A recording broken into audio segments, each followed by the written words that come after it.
There are several varieties of dung, and its actual employment dates a long way back, as far back as Homer. An aged king in the poem is found thus enriching his land with his own hands. The invention of this procedure is traditionally ascribed to King Augeas in Greece, and its introduction in Italy to Hercules, though Italy has immortalized Stercatus, son of Faunus, on account of this invention. Marcus Varro gives the first rank to thrushes' droppings from aviaries, which he also extols for fodder of cattle and swine, declaring that no other fodder fattens them more quickly. If our ancestors had such large aviaries that they supplied manure for the fields, it is possible to be hopeful about our own morals. But Columella puts manure from dovecots first, and next manure from the poultry yard, condemning the droppings of water birds entirely. The rest of the authorities advocate the residue of human banquets as one of the best manures, and some of them place even higher the residue of men's drink, with hair found in tanners' shops soaked in it, while others recommend this liquor by itself, after water has again been mixed with it, and in even larger quantity than when the wine is being drunk. The fact that a larger amount of badness has to be overcome in the liquor when to the original poison of the wine the human factor has been added. These are contested questions, and they use man even for nourishing soil. Next to this kind of manure, the dung of swine is highly commended. Columella is alone in condemning it. Others recommend the dung of any quadruped that feeds on the clover, but some prefer pigeons' droppings. Next comes the dung of goats, and after that sheep's dung, then cow dung, and last of all that of the beasts of burden. Such is the Roman natural historian Pliny the Elder's commentary on dung. Now, I made the thumbnail as obvious and revolting as was still reasonably tasteful on purpose, so that you knew when you clicked that this was not a video for dinner time. So I hope I'm not putting anyone off their food as we venture into the territory of the third deity in our exploration of dissolution, corruption, and decay. Here we find ourselves wandering into a right old stench.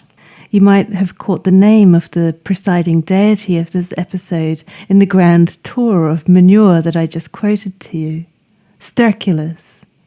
Pliny actually called him Stercatus, which is just a variation, and sometimes you might also hear Sterquilinus and the epic-sounding Sterculius, but we will tread the middle ground here and call him Sterculus. Pliny said he was deified on account of introducing to Italian soil the not-so-subtle art of manuring.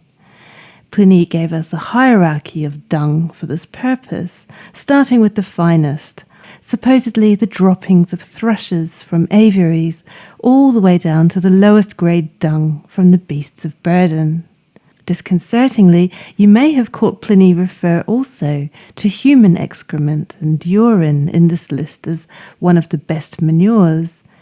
He spoke euphemistically and called it the residue of human banquets and the residue of men's drink, and he gave some sort of convoluted explanation about urine being all the better after drinking wine because the human body does something particularly beneficial to said urine in its processes of dealing with the toxins.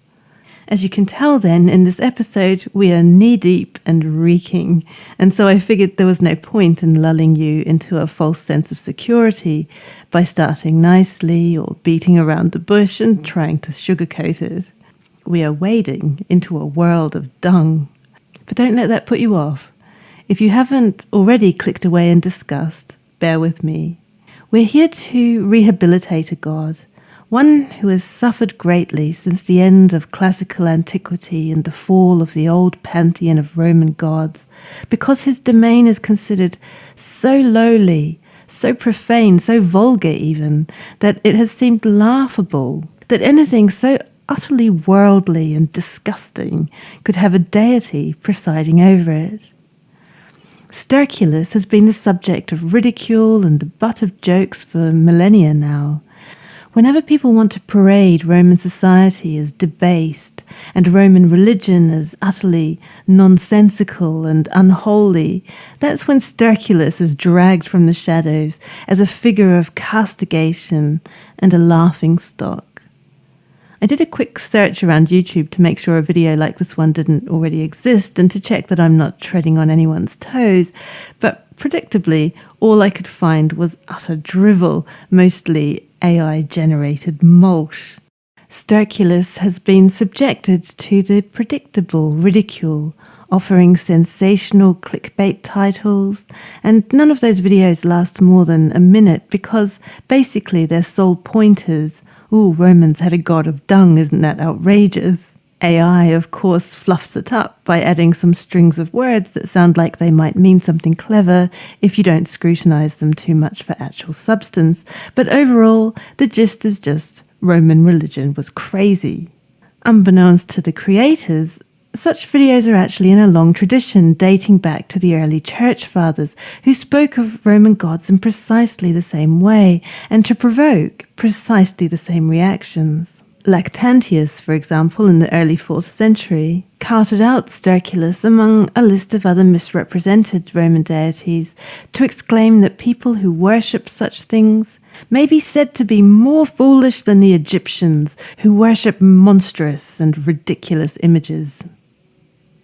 Likewise, Prudentius, another Christian poet and critic from the 4th century, wrote that the Senate worships Sterculus, adding, "I shudder to name all those monstrosities our fathers keep," and then beseeching Christ to wipe away the shame. In much the same spirit, viewers of such YouTube videos are encouraged to participate in similar disbelief and mockery, and are ultimately none the wiser about the whys and wherefores of this deity, nor his role as a god, nor his place in the landscape of Roman religion. Accordingly, rectifying this is what we're here to do now. It's not an easy task because, like so many of the deities that have been obscured in the dung heap of history, there is little extant evidence. However, we shall do what we've done in such cases in previous episodes and piece together what evidence we do have and consider it properly in its wider cultural context. So, if you're up for it, don your welly boots and unwrinkle your nose. Let us follow those rude and bracing smells of the country, and let us enter the realm of Sterculus.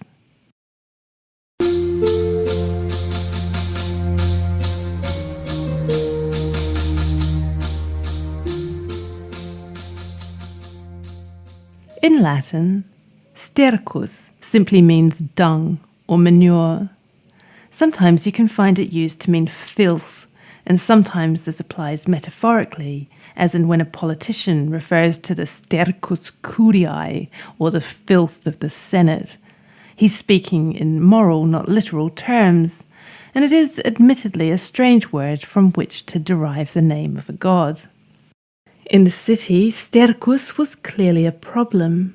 If all the rules and regulations about where you could and couldn't throw or dump stercus are indicative, then people were throwing and dumping it in inconvenient places. Rules generally indicate that people are busy carrying out the behavior a rule is trying to prohibit. So, for example, the worrying inscription discovered in the ancient town of Luceria, now Lucera, that prohibits the dumping of stercus and corpses in a particular spot is a good sign that people were, in fact, dumping stercus and, more alarmingly, corpses in that spot. So this kind of bad behavior and the valiant sign demanding that people stop it raises an important question about sanitary conditions in the ancient capital. Now, there are two very different images in our imaginings of the ancient Roman urban space. One side will argue that it was millennia ahead of its time, with aqueducts and plumbing, city fountains, public baths and public toilets. This makes it far more sanitary and salubrious than, say, Elizabethan England, and the resulting impression is a much cleaner and healthier society. This, coupled with all the splendid architecture and civic monuments, paints a picture of grandeur and cleanliness. The other side, however, can point to signs like the one I've just mentioned and paint quite a different picture. Huge amounts of animals in the streets, whether as beasts of burden or wandering strays, meant the roads must have been constantly receiving fresh scatterings of dung, and the fact that the majority of the populace didn't have any plumbing at all in their very basic accommodations meant that not everyone, all the time, was making it to the closest public latrine, which may not have been in reality all that close. In this light, the sparkling vision of marbled Rome with its gently splashing fountains descends into a sterquous, bespattered mess.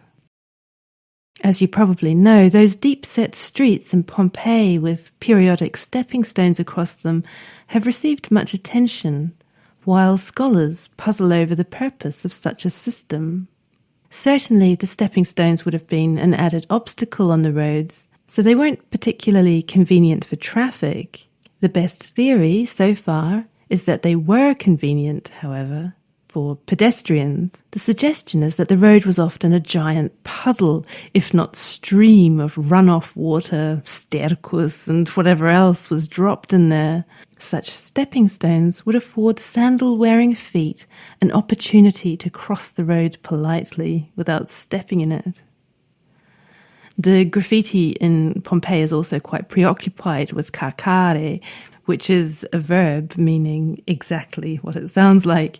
There are also signs all over the place warning people not to caca in the general vicinity. Homeowners can be found writing messages to would-be crappers on their street-facing walls. A famous one reads, "Cacator cave malum," literally meaning, "Shitter, beware of misfortune." And some of these sorts of messages have been nicely inscribed in terracotta plaques, such as these ones I recently spotted in the Archaeological Museum of Naples. To my mind, it isn't a zero-sum game, and I think both versions of the ancient city are accurate and existed simultaneously. There are many places you can travel to in the world today which are still in this state of grandeur and excessive wealth, coexisting with poverty and unsanitary conditions, often on the very doorstep. I think Rome was like one of those cities, splendid and sordid, awe-inspiring and difficult, sublime, divine, and dirty. We've already explored the world of Rome's great sewer, the Cloaca Maxima, and its presiding goddess, Cloacina. We saw, on the one hand, it was a marvel of engineering, capable of quietly carrying off the wastewater of the entire ancient metropolis. On the other hand, though, we saw a world of noxious gases, exploding latrines, creatures and demons escaping from the plumbing, and all the wastewater so conveniently carried off being dumped directly into nearby rivers and the sea. So sterquous certainly had a more prominent presence in daily life in the ancient city, and in this way it was more to the fore of consciousness as something to be dealt with and seemingly dodged and avoided. Again, this isn't promising territory for a god. But, as we saw in the previous episode, the Roman panoply of gods wasn't limited to deities simply to be worshipped, admired, and adored, nor was their religious landscape comprised of one-dimensional divinities with black and white morals and simple good or evil intentions. As in the case of Robigus, the god of rust and mould, we saw the divine perceived in phenomena that were dreaded and harmful, although the deity itself wasn't necessarily understood to be wicked. We saw that interactions with such gods could be a way of coping and trying to control the forces of nature and the uncertainties people had to face. And forces is the right word. Although those gods often became anthropomorphized and were brought into human form, whether in cult statues or artistic depictions, the essence of many of them, especially the very old ones, was of a force, not a person. They were often the driving forces behind certain events or experiences or processes, or the force guarding and protecting certain things, places, or phenomena. This animistic attitude towards the divine is a large part of the reason why the old Roman gods were forgotten.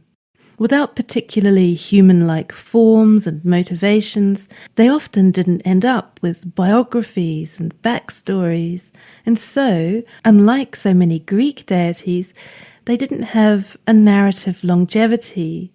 Their stories weren't told and retold and passed down to entertain and fascinate long after belief in the gods had ceased. And that's how we find ourselves in the shadow of Olympus, trying to see in the dark. I often think the experience of Roman religion was like inhabiting an enchanted garden. It necessitates a reverential and cautious way of being in the world. It's often said that the Romans had a god for everything, but I think the reality was that they had a world view in which they encountered the divine everywhere.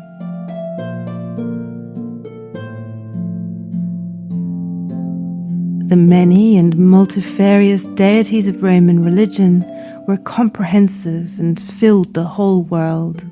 All facets of life were imbued with the numinous, and in all things, great and small, always lay the possibility of an existential encounter. So, carrying this idea like an oil lamp into the blackness of forgetting, in the flickering shapes it casts of Sterculus, we can make out the presence of a deity rising from the lowliest, most repugnant of things as a divine force, both fundamental and necessary. It's thought that Sterculus was included in the Indigamenta, which was a long list of all the important divine names which was kept in Rome under scrupulous care of the pontiffs. It contained the names of the gods and all the necessary details of how to invoke them. As an index of divine functions, this was an official list, a sacred list, containing many very ancient deities. And Sterculus was among them, harking long back through Rome's contemporary urban squalor to the rustic society it had once been and the rustic realities it still depended on beyond the city walls. Stercus had a crucial role in the countryside, and Sterculus, the god, played a role in the realm of many of the other deities that we've encountered there. Excrement, by any other name, is manure. Supporting the idea that he was considered a very ancient god, even in ancient times, is the fact that in mythical genealogies he was considered by some to be the father of Picus, who was the first king of Latium. Now, Latium is the region of Italy where Rome would later grow and flourish, but this myth tells us that Sterculus was around long before Rome existed and even preceded the kings of Latium. All that remains of the myth, however, is the snippet that he was the one who discovered the value of manure and how to make it. In a society heavily reliant on agriculture, we can see why a deity who invented and oversaw manure was considered both ancient and indispensable. We can see that we're actually talking about a god who was concerned with ensuring the fertility of the land. Pliny tells us that he doesn't know about modern rules for the use of manure, modern being the 1st century CE, because it's an old practice and the old rules still apply and are still best. And while information about Sterculus is fragmentary and rare, what you will find is an awful lot of discussion about manure in the ancient sources. It was, quite understandably, something of a science. Different dung was recommended for different crops. So Varro, for example, recommended you should take care where in your fields manure is required, and also how and with which kind of manure. There are considerable differences. He expounds upon these. For example, the employment of the lightest kind of horse dung for manuring cornfields, but for meadowland, the heavier manure produced by feeding barley to horses, which produces an abundant growth of grass. there are also different things to do with dung in different seasons. So we see this advice from the celebrated statesman Cato the Elder. See that you have a large dunghill. Save the manure carefully, and when you carry it out, clean it of foreign matter and break it up. Autumn is the time to haul it out. During the autumn, also dig trenches around the olive trees and manure them. The whole concept here of saving the manure carefully cues us into something that we can easily forget in the modern world, in which there is an industrialized chemical solution to everything. That is, in the absence of synthetic fertilizers churned out in factories, often as a byproduct of petrochemical processing, manure is a commodity. In fact, it's a precious one. It's nutrient-rich, improves the soil and nourishes the crops, and it cannot be bought in bulk from a garden centre if you suddenly find you need it. Preparations, therefore, need to be made in advance. You need to collect it up. And that's why, Cato says, you need to see to it that you have a large dunghill. These were common to all houses and farmsteads in the countryside, but in more built-up areas too, wherever there were stables. The process of carrying it out is one event we do seem to have visual evidence for, as otherwise the world of Sterculus, while vital, is not exactly a desirable topic for home decor. But in this 3rd century Roman mosaic from France, however, we are nevertheless treated to a vision of 2 rustics carrying out a pile of manure on a tray. Additional parts of the process can be fermenting or composting, which helps, among other things, to reduce the smell. Pliny discusses some parts of the country that has so large and valuable a supply of beasts, and by extension he seems to mean an overabundance of animal excrement, that the practice has been seen of passing dung through a sieve like flour, the stench and look of it being transformed by the action of time, he says, into something actually attractive. And these words again remind us that although the original substance was revolting, the end product was not unpleasant. Imagining that it might be positively attractive might seem a stretch, but it was fecund, I suppose, and emanating the hearty goodness of healthy, fertile soil. And that is exactly what Sterculus represented. That said, there is evidence that ancient attitudes to dung and manure were somewhat different from our own. Of the practical uses for dung, I doubt putting it on your face has ever occurred to you. However, the cosmetic use of dung was well known and apparently practiced among Greek and Roman ladies, and crocodile dung was renowned for being a good skin lightener. The physician Galen explains, "The dung of these small and ground-crawling land crocodiles has been made a valued ingredient by luxurious women, for whom the many other medicines are not enough to make the skin of the face radiant and smooth. They add also the dung of crocodiles." And perhaps there is something in its composition that truly had a beneficial effect on the complexion. It's hardly unknown today for ladies, and increasingly men, to go to bizarre lengths in the pursuit of youth and beauty. It does make you wonder how that played out in reality, though. We can catch a satirical glimpse in a poem in which the poet Horace disparages his loss of libido. In a description of his inability to perform, he makes an appalling description of the woman trying to seduce him. He writes, "What a sweat spreads over her shriveled limbs!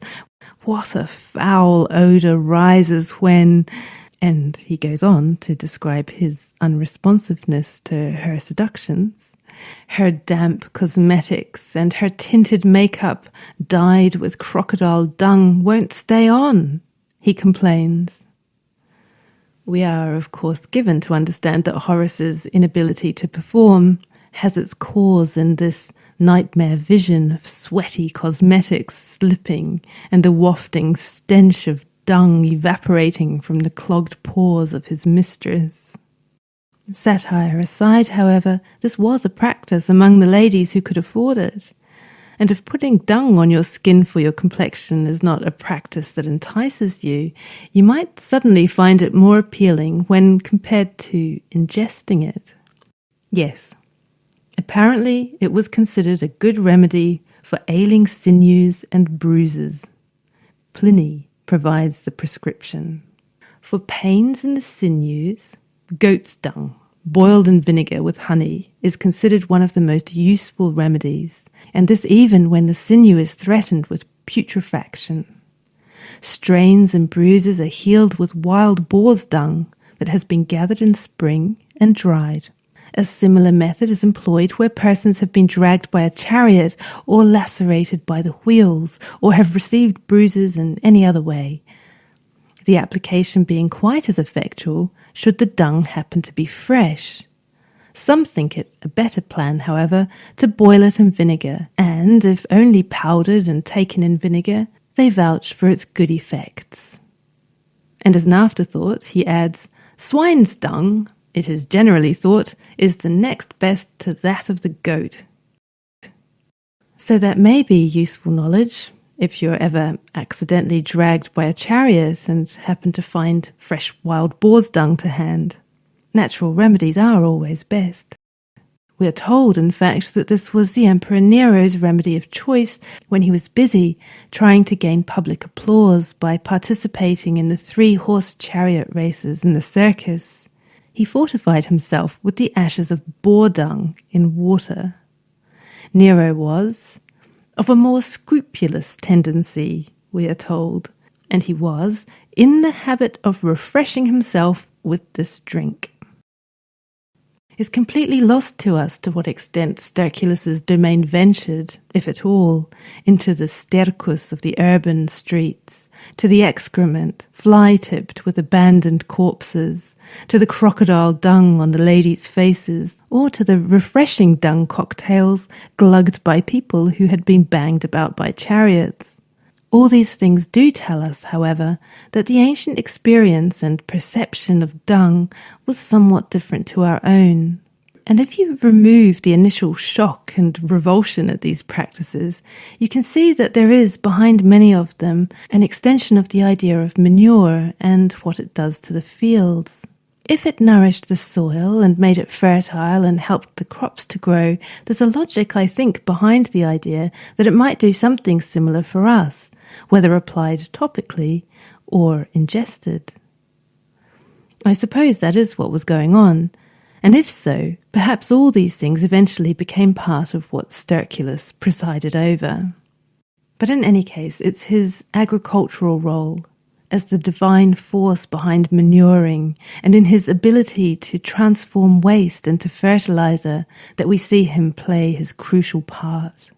In the cyclical rhythms of agriculture, he doesn't represent filth and refuse to be discarded, but rather things to be gathered, like the stranger treasures of that enchanted garden, but in their own way no lesser. Stercus was a key to that important cycle of regeneration and renewal, and so Sterculus was in his own way part of that process of flourishing and fruition to which we have so often noted other deities contributing. His work was to gladden the fields, as the general and writer Xenophon once put it. How he was entreated to come and make the fields fertile is lost to us. No image of him exists. No prayers to him remain. We don't know what offerings were made to him, nor what rituals were performed in his honor. But what we do know after this brief tour of ancient manure is that his place in Roman religion was humble but dignified. And we can now see, I hope, how judgmental and misguided so many of his critics have been. In an encyclopedia of plants published in 1836, Sterculus was treated very badly, being damned as a god of excrement and the privy, in other words, the toilet. The author writes, "It has been well observed by a French author that the Romans, in the madness of paganism, finished by deifying the most immodest of objects and the most disgusting actions. Sterculus deserves his place in our series because he's poorly known and yet has so often been the mascot for all that is to be ridiculed and rejected about ancient Roman religion. The challenge in this episode has been to raise him out of that dejection, and I thought that if I could convince you that this most mocked and derided deity had an important and genuine role to play in his divinity, then not only might we return him to his rightful place in the pantheon, but will be a good way further along in our understanding of that pantheon, in all its power and peculiarity. The argument I put to you, dear viewer, is that there is no madness here, and that it is far, far better to notice, attend, to respect and to revere the humble and lowly cornerstones of living than to dismiss them and treat them with contempt.